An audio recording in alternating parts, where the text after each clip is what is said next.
Martes 18 de mayo de 1943. Querida Kitty, he sido testigo de un feroz combate aéreo entre aviadores ingleses y alemanes. Algunos aliados han tenido que saltar de sus aviones en llamas, lamentablemente. El lechero, que vive en Halfeu, ha visto 4 canadienses sentados a la vera del camino, uno de los cuales hablaba holandés fluido. Este le pidió fuego al lechero para encender un cigarrillo y le contó que la tripulación del avión estaba compuesta por 6 personas. El piloto se había quemado y el 5.º hombre estaba escondido en alguna parte. A los otros 4, que están vivitos y coleando, se los llevó la policía verde, alemana. ¡Qué increíble! Que después de un salto tan impresionante en paracaídas, todavía tuvieran tanta presencia de ánimo. Aunque ya va haciendo calor, tenemos que encender la lumbre un día sí y otro no, para quemar los desechos y la basura. No podemos usar los cubos porque eso despertaría las sospechas del mozo del almacén. La menor imprudencia nos delataría. Todos los estudiantes tienen que firmar una lista del gobierno, declarando que simpatizan con todos los alemanes y con el nuevo orden político. El 80% se ha negado a traicionar su conciencia y a renegar de sus convicciones, pero las consecuencias no tardaron en hacerse sentir. A los estudiantes que no firmaron los envían a campos de trabajo en Alemania. ¿Qué quedará de la juventud holandesa si todos tienen que trabajar tan duramente en Alemania? Anoche, mamá cerró la ventana a causa de los fuertes estallidos. Yo estaba en la cama de Pim. De repente, oímos como el piso de arriba. La señora saltó de la cama, como mordida por un moshi, a lo que inmediatamente siguió otro golpe. Sonó como si hubiera caído una bomba incendiaria junto a mi cama. Grité: ¡La luz! ¡La luz! Pim encendió la luz. No me esperaba otra cosa sino que en pocos minutos estuviera la habitación en llamas. No pasó nada. Todos nos precipitamos por la escalera al piso de arriba para ver lo que pasaba. Los Van Damme habían visto por la ventana abierta un resplandor de color rosa. El señor creía que había fuego por aquí cerca y la señora pensaba que la que se había prendido fuego era nuestra casa. Cuando se oyó el golpe, la señora estaba temblando de pie. Dussel se quedó arriba fumando un cigarrillo mientras nosotros volvimos a nuestras camas. Cuando aún no había pasado 15 minutos, volvimos a oír tiros. La señora se levantó enseguida y bajó la escalera a la habitación de Dussel para buscar junto a él la tranquilidad que no le era dada junto a su cónyuge. Dussel la recibió pronunciando las palabras: «Acuéstate aquí conmigo, hija mía», lo que hizo que nos destornilláramos de risa. El tronar de los cañones ya no nos preocupaba. Nuestro temor había desaparecido. Tú, Ana. Domingo 13 de junio de 1943. Querida Kitty, el poema de cumpleaños que me ha hecho papá es tan bonito que no quisiera dejar de enseñártelo. Como papá escribe en alemán, Margot ha tenido que ponerse a traducir. Juzga por ti misma lo bien que ha cumplido su tarea de voluntaria. Tras el habitual resumen de los acontecimientos del año, pone lo siguiente. Siendo la más pequeña, aunque ya no una niña, no lo tienes fácil. Todos quieren ser un poco tu maestro y no te causa placer. Tenemos experiencia. Sé lo que te digo. Para nosotros no es la primera vez. Sabemos muy bien lo que hay que hacer. Sí, es siempre la misma historia y todos tienen muy mala memoria. Nadie se fija en sus propios defectos, solo miran los errores ajenos. A todos les resulta muy fácil regañar y lo hacen a menudo sin pestañear. A tus padres nos resulta difícil ser justos, tratando de que no haya mayores disgustos. Regañar a tus mayores es algo que está mal por mucho que te moleste la gente de edad. Como una píldora has de tragar sus regañinas para que haya paz. Los meses aquí no pasan en vano. Aprovéchalos bien con tu estudio sano, que estudiando y leyendo libros por cientos se ahuyenta el tedio y el aburrimiento. La pregunta más difícil es sin duda: ¿qué me pongo? No tengo ni una muda. Todo me va chico. Pantalones no tengo. Mi camisa es un taparrabo, pero es lo de menos. Luego están los zapatos. No puedo ya decir los dolores inmensos que me hace sufrir. Cuando creces 10 centímetros no hay nada que hacer. Ya no tienes ni un trapo que te puedas poner. Margot no logró traducir con rima la parte referida del tema de la comida, así que esa parte no la he copiado, pero el resto está muy bonito, ¿verdad? Por lo demás, me han malcriado mucho con los hermosos regalos que me han dado, entre otras cosas, un libro muy gordo sobre mitología griega y romana, mi tema favorito. Tampoco puedo quejarme de las golosinas, ya que todos me han dado algo de sus respectivas últimas provisiones.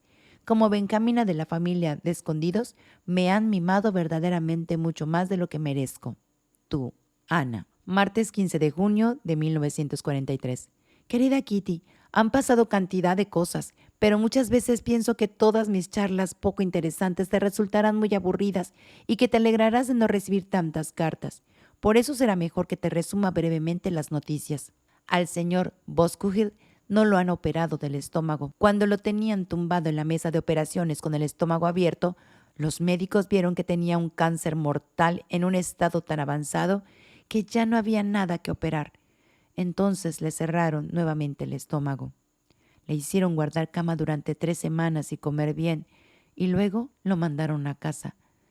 Pero cometieron la estupidez imperdonable de decirle exactamente en qué estado se encuentra. Ya no está en condiciones de trabajar.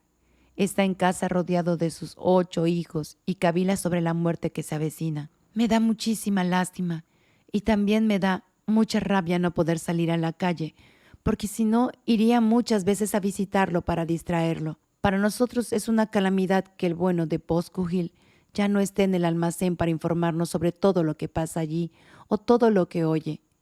Era nuestra mayor ayuda y apoyo en materia de seguridad, y lo echamos mucho de menos. El mes que viene nos toca a nosotros entregar la radio. Clayman tiene en su casa una radio miniatura clandestina que nos dará para reemplazar nuestra Philips grande. Es una verdadera lástima que haya que entregar ese mueble tan bonito, pero una casa en la que haya escondidos no debe, bajo ningún concepto, despertar las sospechas de las autoridades. La radio pequeñita nos la llevaremos arriba, naturalmente. Entre judíos clandestinos y dinero negro, ¿qué más da una radio clandestina? Todo el mundo trata de conseguir una radio vieja para entregar en lugar de su fuente de ánimo. De veras, es cierto que a medida que las noticias de afuera van siendo peores, la radio, con su voz maravillosa, nos ayuda a que no perdamos las esperanzas y digamos cada vez, adelante, ánimo, ya vendrán tiempos mejores. Tú, Ana. Domingo 11 de julio de 1943. Querida Kitty, volviendo por enésima vez al tema de la educación, te diré que hago unos esfuerzos tremendos para ser cooperativa, simpática y buena, y para hacer todo de tal manera que el torrente de comentarios se reduzca a una leve llovizna. Es endiabladamente difícil tener un comportamiento tan ejemplar ante personas que no soportas, sobre todo al ser tan fingido, pero veo que realmente se llega más lejos con un poco de hipocresía que manteniendo mi vieja costumbre de decirle a cada uno sin vueltas lo que pienso, aunque nunca nadie me pida mi opinión ni le dé importancia. Por supuesto que a menudo me salgo de mi papel y no puedo contener la ira ante una injusticia, y durante 4 semanas no hacen más que hablar de la chica más insolente del mundo. ¿No te parece que a veces deberías compadecerme? Menos mal que no soy tan refunfuñona, porque terminaría agriándome y perdería mi buen sentido del humor. Por lo general me tomo las regañinas con humor, pero me sale mejor cuando es otra persona a la que ponen como un trapo y no cuando esa persona soy yo misma. Por lo demás, he decidido abandonar un poco la taquigrafía, aunque me lo he tenido que pensar bastante. En primer lugar, quisiera dedicar más tiempo a mis otras asignaturas y en segundo lugar, a causa de la vista, que es lo que más me tiene preocupada. Me he vuelto bastante miope y hace tiempo que necesito gafas. ¡Uy! ¡Qué cara de lechuza tendré! Pero ya sabes que a los escondidos no les está permitido, etc. Ayer en toda la casa no se habló más que de la vista de Ana, porque mamá sugirió que la señora Clayman me llevara al oculista. La noticia me hizo estremecer, porque no era ninguna tontería. Salir a la calle, figúrate. Cuesta imaginárselo. Al principio me dio muchísimo miedo, pero luego me puse contenta. Sin embargo, la cosa no era tan fácil, porque no todos los que tienen que tomar la decisión se ponían de acuerdo tan fácilmente. Todos los riesgos y dificultades debían ponerse en el platillo de la balanza, aunque Miep quería llevarme inmediatamente. Lo primero que hice fue sacar del ropero mi abrigo gris, que me quedaba tan pequeño que parecía el abrigo de mi hermana menor. Se le salía el dobladillo. Y además ya no podía abotonármelo. Realmente tengo gran curiosidad por saber lo que pasará, pero no creo que el plan se lleve a cabo, porque mientras tanto los ingleses han desembarcado en Sicilia y papá tiene la mira puesta en un desenlace inminente. Vip nos da mucho trabajo de oficina a Margot y a mí. A los dos nos da la sensación de estar haciendo algo muy importante y para Vip es una gran ayuda. Archivar la correspondencia y hacer los asientos en el libro de ventas es algo que puede hacer todo el mundo, pero nosotras lo hacemos con gran minuciosidad. Miep parece un verdadero burro de carga, siempre llevando y trayendo cosas. Casi todos los días se encuentra verdura en alguna parte y la trae en su bicicleta, en grandes bolsas colgadas del manillar. También nos trae todos los sábados 5 libros de la biblioteca. Siempre esperamos con gran ansiedad que llegue el sábado, porque entonces nos trae los libros, como cuando las trae regalitos a los niños. Es que la gente corriente no sabe lo que significa un libro para un escondido. La lectura, el estudio y las audiciones de radio son nuestra única distracción. Martes 13 de julio de 1943. El mejor escritorio. Ayer en la tarde le pregunté a Dussel con permiso de papá y de forma bastante educada, me parece, si por favor estaría de acuerdo en que 2 veces por semana, de 4 a 5:30 de la tarde, yo hiciera uso del pequeño escritorio de nuestra habitación. Ya escribo ahí todos los días de 2:30 a 4 mientras Dussel duerme la siesta. A otras horas, la habitación y el escritorio son zona prohibida para mí. En el cuarto de estar común hay demasiado alboroto por las tardes. Ahí uno no se puede concentrar. Y además, también a papá le gusta sentarse a escribir en el escritorio grande por las tardes. Por lo tanto, el motivo era bastante razonable y mi ruego una mera cuestión de cortesía. ¿Pero a qué no sabes lo que contestó el distinguido señor Dussel? No, dijo lisa y llanamente que no. Yo estaba indignada y no lo dejé ahí. Le pregunté cuáles eran sus motivos para decirme que no y me llevé un chasco. Fíjate cómo arremetió contra mí. Yo también necesito el escritorio. Si no puedo disponer de él por la tarde, no me queda nada de tiempo. Tengo que poder escribir mi cuota diaria. Si no, todo mi trabajo habrá sido en balde. De todos modos, tus tareas no son serias. La mitología, ¿qué clase de tarea es esa? Y hacer punto y leer tampoco son tareas serias. De modo que el escritorio lo seguiré usando yo. Mi respuesta fue: Señor Dussel, mis tareas sí que son serias. En el cuarto de estar por las tardes no me puedo concentrar, así que le ruego encarecidamente que vuelva a considerar mi petición. Tras pronunciar estas palabras, Ana se volvió ofendida e hizo como si el distinguido doctor no existiera. Estaba fuera de mí de rabia. Dussel me pareció un gran maleducado, lo que en verdad era, y me pareció que yo misma había estado muy cortés. Por la noche, cuando logré hablar un momento con Pim, le conté cómo había terminado todo y le pregunté qué debía hacer ahora, porque no quería darme por vencida y preferiría arreglar la cuestión yo sola. Pim me explicó más o menos cómo debía de encarar el asunto, pero me recomendó que esperara hasta el otro día, dado mi estado de exaltación. Desoí este último consejo y después de fregar los platos me senté a esperar a Dussel. Pim estaba en la habitación contigua, lo que me daba una gran tranquilidad. Empecé diciendo: Señor Dussel, creo que a usted no le ha parecido que valiera la pena hablar con más detenimiento sobre el asunto. Sin embargo, le ruego que lo haga. Entonces, con su mejor sonrisa, Dussel comentó: Siempre y en todo momento estaré dispuesto a hablar sobre este asunto ya zanjado. Seguí con la conversación, interrumpida continuamente por Dussel. Al principio, cuando usted vino aquí, convinimos en que esta habitación sería de los dos. Si el reparto fuera equitativo, a usted le corresponderían las mañanas y a mí todas las tardes. Pero yo ni siquiera le pido eso. Y por lo tanto me parece que 2 tardes a la semana es de lo más razonable. En ese momento, Dussel saltó como pinchado por un alfiler. ¿De qué reparto equitativo me estás hablando? ¿A dónde he de irme entonces? Tendré que pedirle al señor Van Damme que me construya una caseta en el desván para que pueda sentarme allí. ¿Será posible que no pueda trabajar tranquilo en ninguna parte y que uno tenga que estar siempre peleándose contigo? Si la que me lo pidiera fuera tu hermana Margot, que tendría más motivos que tú para hacerlo, ni se me ocurriría negárselo. Pero tú... Y luego siguió la misma historia sobre la mitología y el hacer punto, y Ana volvió a ofenderse. Sin embargo, hice que no se me notara y dejé que Dussel acabara. Pero ya está visto que no se puede hablar. Eres una tremenda egoísta. Con tal de salirte con la tuya, los demás que revienten. Nunca he visto una niña igual, pero al final me veré obligado a darte el gusto. Si no, o en algún momento me dirán que a Ana Frank la suspendieron porque el señor Dussel no le quería ceder el escritorio. El hombre hablaba y hablaba. Era tal la avalancha de palabras que al final me perdí. Había momentos en que pensaba, le voy a dar un sopapo que va a ir a parar con todas sus mentiras contra la pared. Y otros en que me decía a mí misma, tranquilízate, ese tipo no se merece que te sulfures tanto por su culpa. Por fin, Dussel terminó de desahogarse y con una cara en la que se leía el enojo y el triunfo al mismo tiempo, salió de la habitación con su abrigo lleno de alimentos.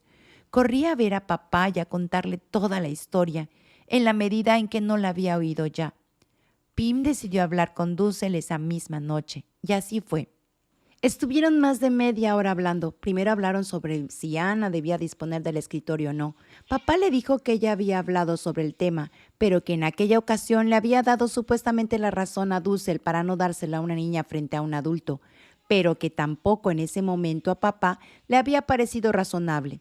Dussel respondió que yo no debía hablar como si él fuera un intruso que tratara de apoderarse de todo, pero aquí papá le contradijo con firmeza, porque en ningún momento me había oído a mí decir eso. Así que estuvieron un tiempo discutiendo, papá defendiendo mi egoísmo y mis tareitas y Dussel refunfuñando todo el tiempo. Finalmente Dussel tuvo que ceder y sí me concedieron 2 tardes por semana para dedicarme a mis tareas sin ser molestada. Dussel puso cara de mártir, no habló durante 2 días y como un niño fue a ocupar el escritorio de 5 a 5:30, antes de la hora de comer. Y como un niño fue a ocupar el escritorio de 5 a 5:30 antes de la hora de cenar. A una persona de 14 años que todavía tiene hábitos tan pedantes y mezquinos, la naturaleza le ha hecho así y ya nunca se la quitará. Viernes 16 de julio de 1943. Querida Kitty, nuevamente han entrado ladrones, pero esta vez ladrones de verdad. Esta mañana a las 7, como de costumbre, Pierre bajó al almacén y enseguida vio que tanto la puerta del almacén como la de la calle estaban abiertas. Se lo comunicó enseguida a Pim, que en su antiguo despacho sintonizó la radio alemana y cerró la puerta con llave. Entonces subieron los dos, la consigna habitual para estos casos: no lavarse, guardar silencio, estar listos a las 8 y no usar el retrete. Esta orden fue acatada rigurosamente como de costumbre. Todos nos alegramos de haber dormido muy bien y de no haber oído nada durante la noche, pero también estábamos un poco indignados de que en toda la mañana no se le viera el pelo a ninguno de los dos en la oficina y de que el señor Clayman nos dejara hasta las 11:30 en ascuas. Nos contó que los ladrones habían abierto la puerta de la calle con una palanca de hierro y luego habían forzado la del almacén, pero como en el almacén no encontraron mucho para llevarse, habían probado suerte un piso más arriba. Robaron 2 cajas con 40 florines, talonarios en blanco de la caja postal y del banco, y lo peor, todos nuestros cupones de racionamiento del azúcar, por un total de 150 kilos. No será fácil conseguir nuevos cupones. El señor Kugler cree que el ladrón pertenece a la misma banda que el que estuvo aquí hace 6 semanas y que intentó entrar por las 3 puertas, la del almacén y las 2 puertas de la calle, pero que en aquel momento no tuvo éxito. El asunto nos ha estremecido a todos y casi se diría que la casa de atrás no puede pararse sin estos sobresaltos. Naturalmente, nos alegramos de que las máquinas de escribir y la caja fuerte estuvieran a buen recaudo en nuestro ropero. Tú, Ana. Postdata. Desembarco en Sicilia. Otro paso más que nos acerca a... Lunes 19 de julio de 1943. Querida Kitty, el domingo hubo un terrible bombardeo en el sector norte de Ámsterdam. Los destrozos parece que son enormes. Calles enteras han sido devastadas y tardarán mucho en rescatar a toda la gente sepultada bajo los escombros. Hasta ahora se han contado 200 muertos y un sinnúmero de heridos. Los hospitales están llenos hasta los topes. Se dice que hay niños que, perdidos entre las ruinas incandescentes, van buscando a sus padres muertos. Cuando pienso en los estruendos que se oían en la lejanía, que para nosotros eran una señal de la destrucción que se avecinaba, me da escalofríos. Tú, Ana. Viernes 23 de julio de 1943. Querida Kitty, de momento VIP ha vuelto a conseguir cuadernos, sobre todo diarios y libros mayores, que son los que necesita mi hermana, la contable. Otros cuadernos también se consiguen, pero no preguntes de qué tipo y por cuánto tiempo. Los cuadernos llevan actualmente el siguiente rótulo: venta sin cupones. Como todo lo que se puede comprar sin cupones, son un verdadero desastre. Un cuaderno de estos consiste en 12 páginas de papel grisáceo, de líneas torcidas y estrechas. Margot tiene pensado seguir un curso de caligrafía. Yo se lo he recomendado encarecidamente. Mamá me prohíbe que yo también participe por no arruinarle la vista, pero me parece una tontería. Lo mismo da que haga eso u otra cosa. Como tú nunca has vivido una guerra, Kitty, y como a pesar de mis cartas tampoco te haces una idea clara de lo que es vivir escondido, pasaré a escribirte cuál es el deseo más ferviente de cada uno de nosotros para cuando volvamos a salir de aquí. Lo que más anhela Margot y el señor Van Damme es un baño de agua caliente hasta el cogote durante por lo menos media hora. La señora Van Damme quisiera irse enseguida a comer pasteles. Dussel en lo único que piensa es en su Charlotte y mamá en ir a algún sitio a tomar café. Papá iría a visitar al señor Boscogill. Peter iría al centro y al cine. Y yo de tanta gloria no sabría por dónde empezar. Lo que más anhelo yo es una casa propia, poder moverme libremente y que alguien me ayude en las tareas, o sea, volver al colegio. Vip nos ha ofrecido fruta, pero cuesta lo suyo. ¿Y cómo? Grosellas a 70 céntimos el medio kilo. ¿Un melocotón? 50 céntimos. Melón 1.50 el kilo. Y luego ponen en el periódico en letras enormes: el alza de los precios es usura. Lunes 26 de junio de 1943. Querida Kitty, ayer fue un día de mucho alboroto y todavía estamos exaltados. No me extrañaría que te preguntaras si es que pasa algún día sin sobresaltos. Por la mañana, cuando estábamos desayunando, sonó la primera prealarma, pero no le hacemos mucho caso, porque solo significa que hay aviones sobrevolando la costa. Después de desayunar, fui a tumbarme un rato en la cama porque me dolía mucho la cabeza. Luego bajé a la oficina. Era alrededor de las 2 de la tarde. A las 2:30, Margot había acabado con su trabajo de oficina. No había terminado aún de recoger sus bártulos cuando empezaron a sonar las sirenas, de modo que la seguí al piso de arriba. Justo a tiempo, porque menos de 5 minutos después de llegar arriba, comenzaron los disparos y tuvimos que refugiarnos en el pasillo. Yo tenía mi bolsa para la huida bien apretada entre los brazos, más para tener algo a que aferrarme que para huir realmente, porque de cualquier modo no nos podemos ir, o en caso extremo, la calle implica el mismo riesgo de muerte que un bombardeo. Después de media hora se oyeron menos aviones, pero dentro de casa la actividad aumentó. Peter volvió de su atalaya en el desván de la casa de delante. Dussel estaba en la oficina principal. La señora se sentía más segura en el antiguo despacho de papá. El señor Van Damme había observado la acción por la ventana de la bujardilla, y también los que habíamos esperado en el descansillo nos dispersamos para ver las columnas de humo que se elevaban en la zona del puerto. Al poco tiempo, todo olía a incendio y afuera parecía que hubiera una tupida bruma. A pesar de que un incendio de esa magnitud no es un espectáculo agradable, para nosotros el peligro felizmente había pasado y todos volvimos a nuestras respectivas ocupaciones. Al final de la tarde, a la hora de la comida, alarma aérea. La comida era deliciosa, pero al oír la primera sirena se me quitó el apetito. Sin embargo, no pasó nada, y a los 45 minutos ya no había peligro. Cuando habíamos fregado los platos, alarma aérea, tiros, muchísimos aviones. 2 veces en un mismo día es mucho, pensamos todos. Pero fue inútil, porque nuevamente cayeron bombas a raudales, esta vez al otro lado de la ciudad, en la zona del aeropuerto. Los aviones caían en picada, volvían a subir. Había zumbidos en el aire, era terrorífico. A cada momento yo pensaba: ahora cae, ha llegado tu hora. Puedo asegurarte que cuando me fui a la cama a las 9 de la noche, todavía no podía tenerme en pie sin que me temblaran las piernas. A medianoche me desperté más aviones. Dussel se estaba desvistiendo, pero no me importó. El primer tiro salté de la cama totalmente despabilada. Hasta la 1 estuve metida en la cama de papá.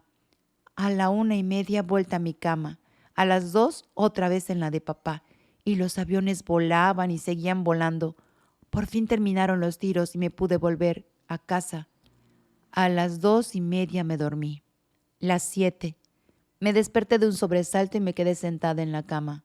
Van Damme estaba con papá. Otra vez ladrones, fue lo primero que pensé. Oí que Van Damme pronunciaba la palabra todo y pensé que se lo habían llevado todo. Pero no, era una noticia gratísima, quizá la más grata que hayamos tenido desde que comenzó la guerra. Ha renunciado Mussolini. El rey emperador de Italia se ha hecho cargo del gobierno. Pegamos un grito de alegría. Tras los horrores de ayer, por fin algo bueno y nuevas esperanzas. Esperanzas de que todo termine. Esperanzas de que haya paz. Kugler ha pasado un momento y nos ha contado que en los bombardeos del aeropuerto han causado grandes daños a la fábrica de aviones Fokker. Mientras tanto, esta mañana tuvimos una nueva alarma aérea con aviones sobrevolándonos y otra vez prealarma. Estoy de alarmas hasta las narices. He dormido mal y no puedo concentrarme. Pero la tensión de lo que pasa en Italia ahora nos mantiene despiertos y la esperanza por lo que pueda ocurrir de aquí a fin de año. Tú, Ana. Jueves 29 de julio de 1943. Querida Kitty, la señora Van Damme, Dussel y yo estábamos fregando los platos y yo estaba muy callada, cosa poco común en mí y que seguramente les debería llamar la atención. A fin de evitar preguntas molestas, busqué un tema neutral de conversación y pensé que el libro Enrique, el de la acera de enfrente, cumplía con esa exigencia, pero me equivoqué de medio a medio. Cuando no me regaña la señora Van Damme, me regaña el señor Dussel. El asunto era el siguiente. Dussel nos había recomendado este libro muy especialmente por ser una obra excelente, pero a Margot y a mí no nos pareció excelente para nada. El niño estaba bien caracterizado, pero el resto, mejor no decir nada. Al fregar los platos hice un comentario de este tenor. Y eso me sirvió para que toda la artillería se volviera contra mí. ¿Cómo quieres tú comprender la psiquis de un hombre? La de un niño aún podría ser. Eres demasiado pequeña para un libro así. Aún para un hombre de 20 años sería demasiado difícil. Me pregunto por qué nos habrá recomendado entonces el libro tan especialmente a Margot y a mí. Ahora Dussel y la señora arremetieron los dos juntos. Sabes demasiado de cosas que no son adecuadas para ti. Te han educado de manera totalmente equivocada. Más tarde, cuando seas mayor, ya no sabrás disfrutar de nada. Dirás que lo has leído todo en libros hace 20 años. Será mejor que te apresures en conseguir marido o en enamorarte, porque seguro que nada te satisfará. En teoría, ya lo sabes todo, solo te falta la práctica. No resulta nada difícil imaginarse cómo me sentí en aquel momento. Yo misma me sorprendí de que pudiera guardar la calma para responder. Quizá ustedes opinen que he tenido una educación equivocada, pero no todo el mundo opina como ustedes. ¿Acaso es de buena educación sembrar cizaña todo el tiempo entre mis padres y yo? Porque eso es lo que hacen muchas veces. Y hablarle de esas cosas a una chica de mi edad, los resultados de una educación semejante están a la vista. En ese momento hubiera querido darles un bofetón a los dos por ponerme en ridículo. Estaba fuera de mí de la rabia y realmente me hubiera gustado contar los días que faltan para liberarme de esta gente, de haber sabido dónde terminar. La señora Van Damme es un caso serio, es un modelo de conducta. ¿Pero de qué conducta? A la señora Van Damme se le conoce por su falta de modestia, su egoísmo, su astucia, su actitud calculadora y porque nunca nada le satisface. A esto se suman su vanidad y su coquetería. No hay más vueltas que darle. Es una persona desagradable como ninguna. Podría escribir libros enteros de ella y puede que alguna vez lo haga. Cualquiera puede aplicarse un bonito barniz exterior. La señora es muy amable con los extraños, sobre todo si son hombres, y eso hace que uno se equivoque cuando la conoce poco. Mamá la considera demasiado tonta para gastar saliva en ella. Margot la considera demasiado insignificante y Pin demasiado fea, tanto por dentro como por fuera. Y yo, tras un largo viaje, porque nunca me dejo llevar por los prejuicios, he llegado a la conclusión de que es las tres cosas a la vez y muchísimo más. Tiene tantas malas cualidades que no sabría con cuál quedarme. Tú, Ana. Postdata. No olvide el lector que cuando fue escrito este relato, la ira de la autora todavía no se había disipado. Martes 3 de agosto de 1943. Querida Kitty, la política marcha viento en popa. En Italia, el partido fascista ha sido prohibido. En muchos sitios el pueblo lucha contra los fascistas y algunos militares participan en la lucha. ¿Cómo es un país así? ¿Cómo un país así puede conseguir haciéndole la guerra a Inglaterra? ¿Cómo un país así puede seguir haciéndole la guerra a Inglaterra? La semana pasada entregamos nuestra hermosa radio. Dussel estaba muy enfadado con Kugler porque la entregó en la fecha estipulada. Mi respeto por Dussel se reduce cada día más. Ya debe de andar por debajo de cero. Son tales las sandeces que dice en materia de política, historia, geografía o cualquier otro tema que casi no me atrevo a citarlas. Hitler desaparece en la historia. El puerto de Rotterdam es más grande que el de Hamburgo. Los ingleses son idiotas porque no bombardean Italia de arriba abajo, etcétera, etcétera. Ha habido un tercer bombardeo. He apretado los dientes tratando de armarme de valor. La señora Van Damme, que siempre ha dicho dejadlos que vengan y más vale un final con susto que ningún final, es ahora la más cobarde de todos. Esta mañana se puso a temblar como una hoja y hasta se echó a llorar. Su marido, con quien acaba de hacer las paces después de estar reñidos durante una semana, la consolaba. De solo verlo casi me emociono. Moshi ha demostrado de forma patente que el tener gatos en la casa no solo trae ventajas. Todo el edificio está infestado de pulgas y la plaga se extiende día a día. El señor Kugler ha echado polvo amarillo por todos los rincones, pero a las pulgas no les hacen nada. A todos nos pone muy nerviosos. Todo el tiempo creemos que hay algo arañándonos un brazo, una pierna u otra parte del cuerpo. De ahí que muchos integrantes de la familia estén siempre haciendo ejercicios gimnásticos para mirarse la parte trasera de la pierna o la nuca. Ahora pagamos la falta de ejercicio. Tenemos el cuerpo demasiado entumecido como para poder torcer bien el cuello. La gimnasia propiamente dicha hace mucho que no la practicamos. Tú, Ana. Miércoles 4 de agosto de 1943. Querida Kitty, ahora que llevamos más de un año de reclusión en la casa de atrás, ya estás bastante al tanto de cómo es nuestra vida, pero nunca puedo informarte de todo realmente. Es todo tan extremadamente distinto de los tiempos normales y de la gente normal. Pero para que te hagas una idea de la vida que llevamos aquí, a partir de ahora describiré de tanto en tanto una parte de un día cualquiera. Hoy empiezo por la noche.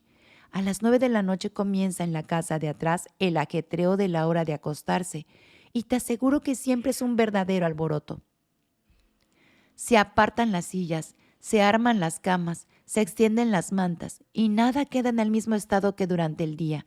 Yo duermo en un pequeño diván que no llega a medir 1,5 metros de largo, por lo que hay que colocarle un añadido en forma de sillas. De la cama de Dussel, donde están guardados durante el día, hay que sacar sábanas, almohadas y mantas. En la habitación de al lado se oye un chirrido. Es el catre tipo armónica de Margot. Nuevamente hay que extraer mantas y almohadas del sofá. Todo sea por hacer un poco más confortables las tablitas de madera del catre. Arriba parece que se hubiera desatado una tormenta, pero no es más que la cama de la señora. Es que hay que arrimarla junto a la ventana para que el aire pueda estimular los pequeños orificios nasales de Su Alteza con la mañanita rosa. A las 9 de la noche, cuando sale Peter, entro en el cuarto de baño y me meto a un tratamiento de limpieza a fondo. No pocas veces, solo en los meses, semanas o días de gran calor ocurre que el agua del baño se queda flotando alguna pequeña pulga. Luego toca lavarme los dientes, rizarme el pelo, tratarme las uñas, prepararme los algodones con agua oxigenada, que son para teñir los pelillos negros del bigote. Y todo esto en media hora. Las 9:30. Me pongo el albornoz. Con el jabón en una mano y el orinal, las horquillas, las bragas, los rulos y el algodón en la otra. Me apresuro a dejar libre el cuarto de baño, pero por lo general después me llaman para que vuelva y quite la colección de pelos elegadamente depositados en el lavabo, pero que no son del agrado del usuario siguiente. A las 10 de la noche colgamos los paneles de oscurecimiento y buenas noches. En la casa aún se oyen durante un cuarto de hora los crujidos de las camas y el rechinar de los muelles rotos, pero luego reina el silencio, al menos cuando los de arriba no tienen una disputa del lecho conyugal. Las 11:30. Se oye el chirrido de la puerta del cuarto de baño. En la habitación entra un diminuto haz de luz, unos zapatos que crujen, un gran abrigo, más grande que la persona que lo lleva puesto. Dussel vuelve de su trabajo nocturno en el despacho de Kugler.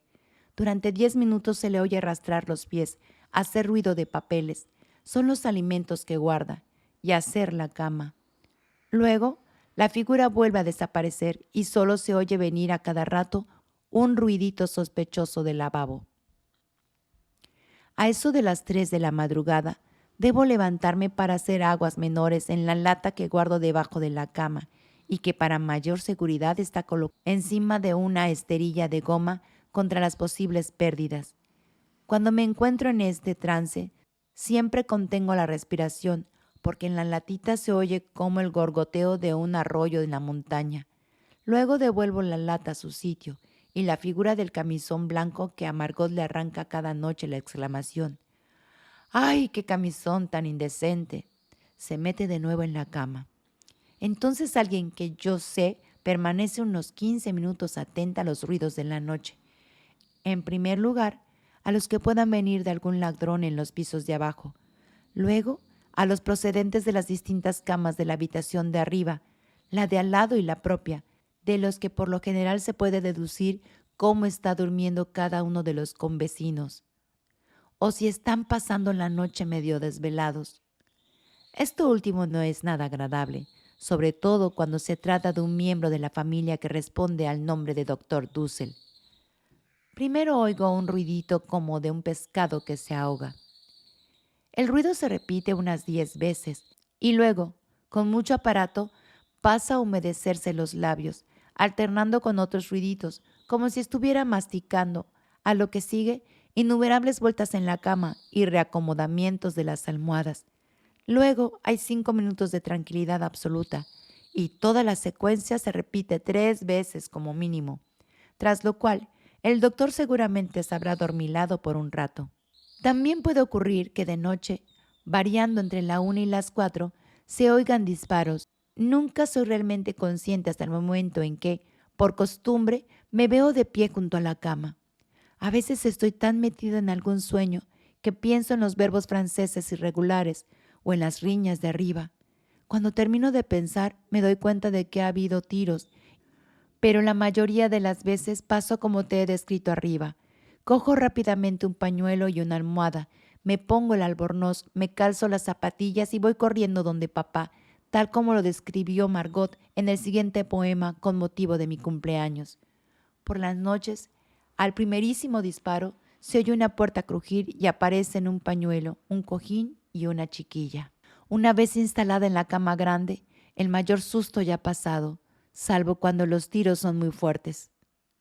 Las 7 menos cuarto. Trrr, suena el despertador, que puede elevar su vocecita a cada hora del día, bien por encargo, bien sin él. Crack, paf. La señora lo ha hecho callar. Cric. Se ha levantado el señor, pone agua a hervir y se traslada rápidamente al cuarto de baño. Las 7:15. La puerta cruje nuevamente. Ahora Dussel puede ir al cuarto de baño.